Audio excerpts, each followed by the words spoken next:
Here from the D3Hoops.com Classic in Las Vegas, Nevada. Pat Coleman along with Todd Kent of UC Santa Cruz. We want to talk to all 15 teams this year like we do every year, get an interview with a player or a coach from each of the participating teams in the D3Hoops.com Classic. And first of all, Coach, thanks for coming out. We really appreciate seeing another UC Santa Cruz team here at our tournament. Yeah, it's been a lot of fun. I know the kids have enjoyed the trip so far, and our men had a great time last year. And when I talked to you guys earlier about doing this tournament, it was a no-brainer. We're going to come out and have a lot of fun, so thank you. Yeah, we're especially because we know as an independent, it's really tough for you guys to get games. So what do you go through over the course of an off-season or wherever it is that you go through to make that schedule happen?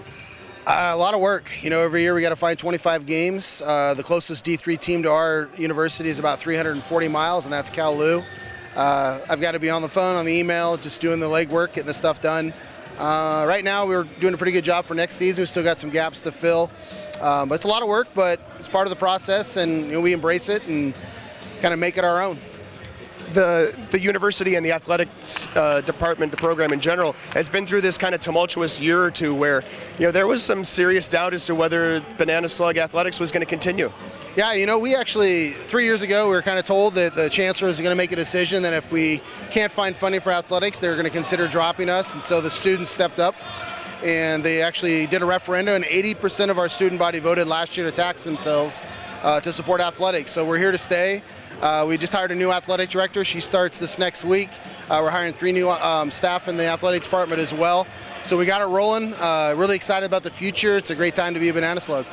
You guys don't play on campus. Usually people would see that as a detriment, but you guys have a really amazing facility to play in. We do. The Golden State Warriors G League team came to town 5 years ago, and they called us and asked if we'd be interested in partnering with them in a downtown arena. So we get to play down there. It's a great atmosphere. They treat us really well. You know, we can pack that place pretty well with some students a couple times a year. It's a good environment. We love playing down there. It's a lot of fun, so it's been a great partnership. All right, so you guys came here. Your first game of 2 is against the defending national champions.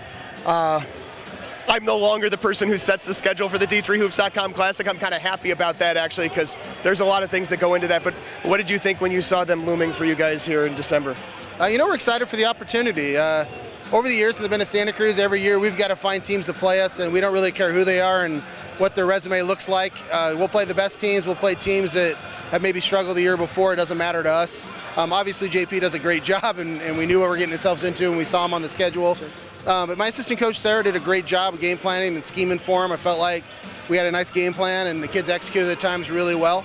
But yeah, it was just an opportunity to play against one of the best teams in the country. Yeah, I think especially for the first 15 minutes, and then in bits and spots afterwards, you guys executed really well. What was it that worked for you guys early on? You know, we just had a good defensive game plan. We knew their first and second actions that we wanted to defend. We felt like we had a good idea of what they would do on the third side stuff. Our defensive mentality was really strong in the first 15 minutes.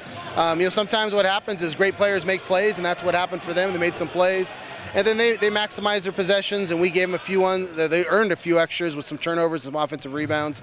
Against great teams, you just can't do those, and you know, they obviously are a great team, and so we made a few mistakes here and there, but they also made some really good plays, exceptional plays. You guys are 2-9 on the season, but I know you've played George Fox, you played Catholic, you played Wartburg. Those are all teams that have been in the NCAA tournament over the course of the past few years. Yeah, you know, we played Chapman, we played Cal Lu, and Chapman's only has 1 loss, Cal Lu only has 2. We played Willamette, a really good team in the Northwest Conference. We've played some really good teams, and it's interesting is every year the Northwest Conference, top to bottom, in my opinion, is one of the best in the country. And you know, we play them all the time, and we know going into it, not one single team in that conference is a giveaway game. They're all competitive. They're all good. But I've been proud of what we've done so far. You know, went up to George Fox, had a 10-point lead at half on a great team.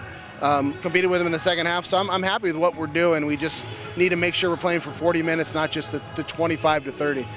If this were Hoopsville, and I'm not sure Dave will actually listen to this while he edits it, but if this were Hoopsville, Dave would say, tell us about your team. But what I would say is, you know, from what we saw against Amherst, I really liked how Kim Toms stuck with it after she struggled and then had a little bit of success at the end.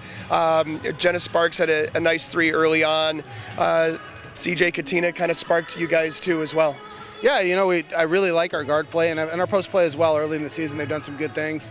We knew their length was going to give us some trouble. Kimmy had a tough matchup, and we knew that some of her shots are going to have to come off some different actions that we don't typically do. But they improvised, and they did some good adjustments, in-game adjustments, and she was able to get, to the X a few times and get some stuff on the rim. But yeah, a tough matchup, and you got 6-foot kids guarding you at the guard position. Sure. One of the things we always like to ask teams is, what are the Las Vegas-y things you're doing while you're here? Other than chasing this fly away, which is bothering you. Las Vegas, well, actually I was talking with a friend last night, and he's like, hey, what are you doing? You going out and enjoying the city? And I'm like, watching game film. He's like, you really need to have fun in your life. I'm like, well, it's one of the things that we try to do when we come here. We want to compete. So the kids are going to go out tonight. Some of them are going to go out with their families, probably go down to the strip a little bit. For me, we're going to get ready for Hamline on Saturday. Then we got a game against Claremont McKenna coming up too. So our focus for me and my assistant coach is to stay at work, get stuff done, try to give ourselves the best chance to win, and let the kids have some fun tonight and get back to work tomorrow. It's a business trip for UC Santa Cruz and head coach Todd Kent. We'll have more interviews from Las Vegas throughout the week.